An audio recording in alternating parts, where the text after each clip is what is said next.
So with Zelda Majora's Mask officially launching on Nintendo Switch Online this Friday, it is becoming very apparent that we only know about a handful of additional Nintendo 64 games that will be added to the service past Majora's Mask. And now that we have the 1 per month schedule, in today's video, I want to discuss some very likely titles that will lie beyond the announced titles for Nintendo Switch Online Plus expansion pack and which games may indeed hit the service next.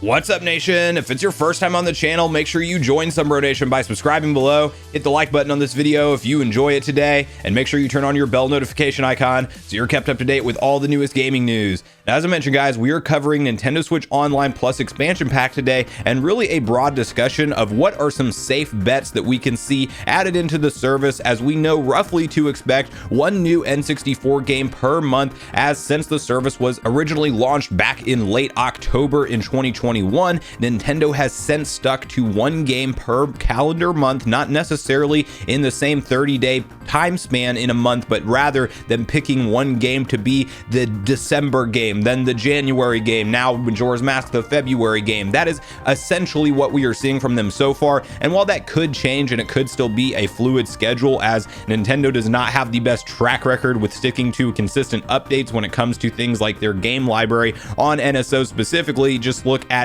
NES and SNES roughly having a 6-month gap since new games were announced for them. Of course, they have built up that library a lot more over time, but it's still something that we could definitely see this not be a monthly schedule in the future. But for right now, all things point to one new N64 game per month, not to mention the fact that Sega Genesis is just completely random still, as we got one 5-game batch update randomly dropped in December and haven't heard anything else about the Genesis games since then. But I think it is a fair statement to say that the main draw for Nintendo Switch Online Plus expansion pack is indeed these N64 games, and maybe now some DLC conversation can take place in that too, as obviously you get Animal Crossing New Horizons DLC, and now the new announcement is of course that it also includes Mario Kart 8 Deluxe plus expansion pack DLC, which would have been a $24.99 value, definitely helping add value in a lot of fans' eyes to the service overall. But regardless of where you fall on the DLC conversation, the N64 games are still one of the, if not the primary draw for the service,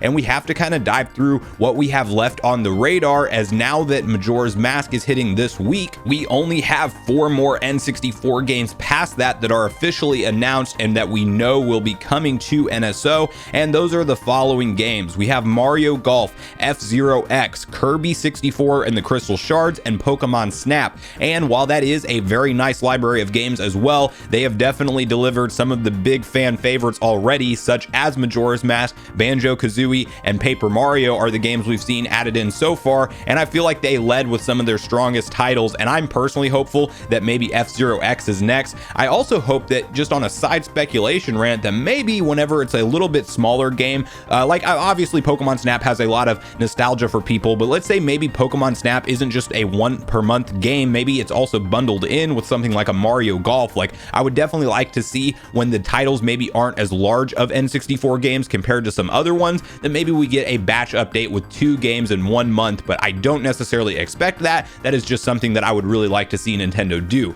But then you have to start to shift the conversation to what lies beyond the officially announced N64 library of games that we know from Nintendo, and there's also an interesting timetable that we can quickly talk about if you think about the fact that there are 4 games left, and assuming that they follow this once per month schedule, where that would essentially land us. And if you think about, let's just say hypothetically, Mario Golf is the March game, then we have F-Zero as the April game, then we have Kirby 64 as the May game, and then we have Pokemon Snap as the June game. Well, we are then in the month of July, and what happens around that time frame? Well, it's actually in June, but that would be E3 or whatever the summer direct would be from Nintendo, and I would say that it is a fairly safe bet to expect Nintendo to announce the next batch of N64 games at something like an E3 presentation. And while we don't 100% know for fact that E3 will be taking place this year, I'm fully confident that Nintendo will still hold a a summertime direct in its place if for some reason it's not marketed as part of the E3 Expo, because of course they have officially canceled the in-person event, and there's a lot of talk and speculation online suggesting that maybe even the digital only event won't go on at all this year,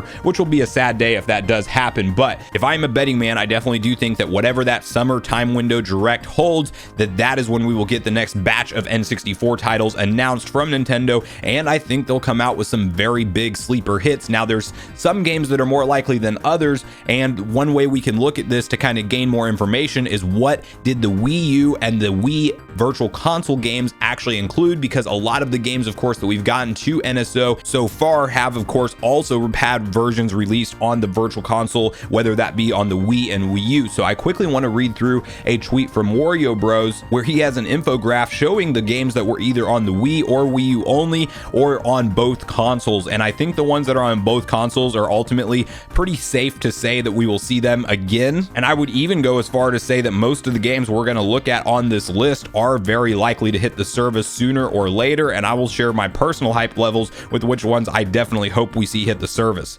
So to quickly start off with the Wii and Wii U titles, we have at the top of the list 1080 snowboarding. Now, if you were not a 90s kid, you may not realize all the hype that went into extreme sports type titles when it comes to things like skateboarding that completely swept an entire generation with fascination. And, you know, the Tony Hawk games are still some of my favorite games to this day. Well, 1080 snowboarding, of course, is a like snowboarding trick style game, very similar to how you would play a Tony Hawk game, but with snow around. And it has been so long since I've played this. I do know that they had a GameCube one as well. I have most of my nostalgia for 1080 on the N64, and so I would absolutely love to see this game eventually make it over to the service. We then have Mario Party 2. Of course, we have some classic boards and mini games from Mario Party 2 as part of Mario Party Superstars right now, but I would still love to have a classic Mario Party experience, especially with online play. Next up, a game that was available on Wii and Wii U as well is Org Battle 64. Not so much nostalgia for me on this one. I believe I played it briefly as a friend, but I would love to know what I'm missing with this game because it doesn't strike me as something I spent many hours on at all. But I would love to hear from you guys if you do have heavy nostalgia for that game.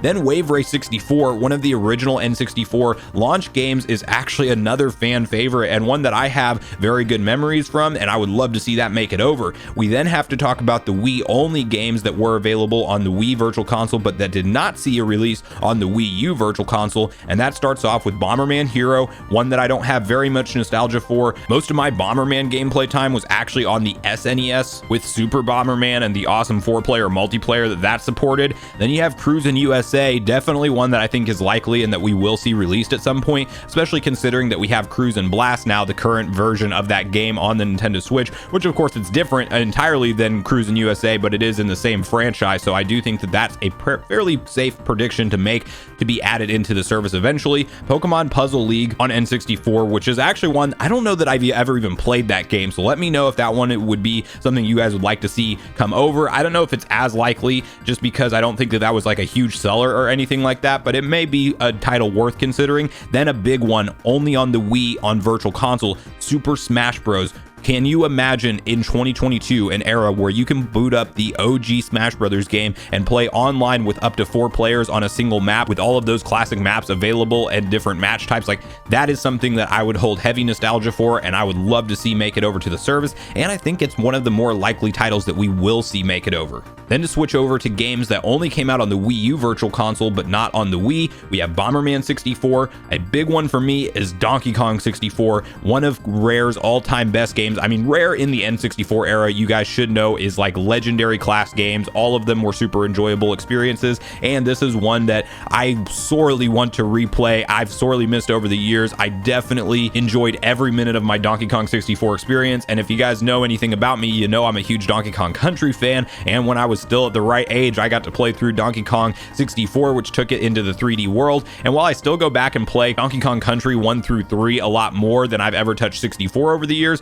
this one would be a lot more fun for me to go back and check out and see how it's aged, because I just don't remember it near as well as those Donkey Kong Country 2D classic platformers. Now then you have Excitebike 64, which I personally did not spend very much time on, but I know that it is a fan classic and a lot of people want to see that game come back. And Harvest Moon 64, another game that I did not personally play very much, but again, something that would be a pretty safe bet to see added in at some point to Nintendo Switch Online. Now, in terms of the total number of N64 games we will see added to NSO Plus expansion pack over the course of time, you guys may remember there was a data mine that went pretty viral online. I believe from Mondo Mega was the user that originally discovered this, but essentially it was uncovered that there is, at least at this point in time, space on a internal list for NSO games, 38 total titles. And I think that that's a number that kind of makes sense when you look at the N64 library. You can even really go down the rabbit hole as they are listed alphabetically, and you can start to piece together what some of the most likely titles are in that list and where they would fall alphabetically. And you can also rule out some N64 titles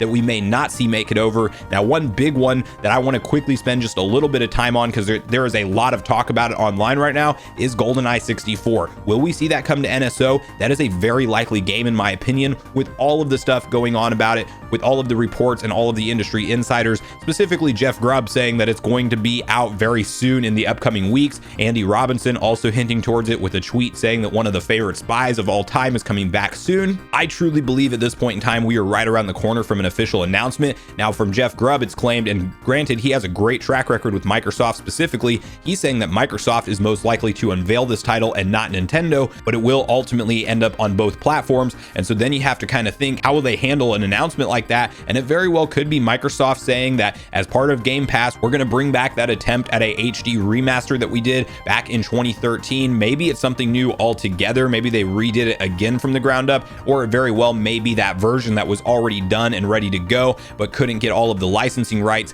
in order to release it back in 2013. Well, the working relationship between Nintendo and Microsoft now is much different than it was then. And, you know, as part of MGM, who also holds some of the rights, it is Bond's 60th anniversary in 2022. And there's a lot of hype and speculation stating that they would like to revive this classic title that so many fans have nostalgia for. And I think that ultimately maybe Microsoft gets that HD re-release on their platform. And then on the Nintendo Switch side of things, we get the classic N64 version added in. And you could even go as far to speculate that we may see an HD version released on the Nintendo Switch as well, with whatever upgrades Rare has done to the current version of this game. And maybe we even see it sold standalone as a eShop purchase and as a physical purchase. So that's one that I'm very hopeful that we will get. You then have to have the conversation of games like Perfect Dark that are of course very similar to that are also Rare games that could make it over. There is a ton of N64 classics that I would love to see make it to NSO Plus expansion pack before ultimately they wrap the bow on adding in new games. But at this point in the video, guys, I want to hear from you and your personal thoughts and predictions on what N64 games that are currently unannounced you think we will see Nintendo release next, and when do you think we get another announcement for something like new games added into NSO? Do you think it's around the E3 summer direct time window, or do you think that Nintendo maybe throws a curveball and releases the next couple games on the N64 in the same month, and maybe we get an update sooner rather than later for some new upcoming titles? And bonus question, let me know if you think all the rumors and speculation around Goldeneye 64 coming to the service or getting some kind of re-release are true. So I do look forward to getting a back and forth conversation started with you all around these topics. Make sure you check out yesterday's video if you haven't already, where we discuss an ongoing issue with Nintendo Switch library of games that we are seeing more and more with cloud only releases, and also some games that should be coming over that are just purely skipped up on the platform. Also, make sure you like, subscribe, turn on your notification bell, and I will see you guys in the next video.